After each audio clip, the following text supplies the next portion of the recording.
Natatandaan niyo pa ba guys, nung kinuwento ko nga sa inyo itong blood relic na ito ni San Januarius last November 13, 2024. Nauna na nga ako magkwento sa inyo guys tungkol sa blood relic na ito na kapag nga hindi siya nalusaw o nagliquify ay magkakaroon nga ng delubyo, sakuna, sakit, at mga peste. At nitong ang nakaraang December 16, 2024 ay nagimbal nga ang mga deboto at nabalot sila ng takot at lungkot dahil ang dugo nga ni San Januarius ay hindi nga daw nalusaw. Kaya naman guys, nung nabalitaan ko nga din na hindi nga siya nalusaw noong December 16 ay nakaramdam nga din talaga ako ng konting lungkot at pag-aalala. Pero guys, nung kinahapunan nga noong December 16 din, 2024 ay nalusaw nga ang dugo na ito ni San Januarius.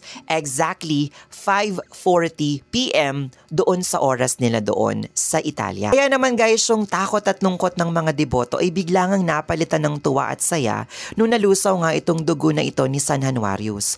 Dahil syempre yung pag-iisip nila, yung pag-aalala nila sa mga puso nila na baka nga magkaroon ng ganito, ng ganyan, ay nawala na. Pero lagi nyo ang iisipin guys at tatandaan, yung lagi ko nga din sinasabi sa inyo, na ang lahat po ng pagpapala at himala ay sa Panginoon Diyos pa rin po nagmumula. Na ang lahat ng mga nangyayari ngayon dito sa mundo guys, at ang lahat ng mga hindi pa nangyayari ay tanging Diyos lamang po ang nakaalam. Na maaaring ginagamit nga lang ng ating Panginoong Diyos itong blood relic na ito ni San Januarius upang maging instrumento para mas mapalalim pa yung pagdedebosyon ng mga tao at yung kanilang pananampalataya. So yun lang guys, thanks for watching.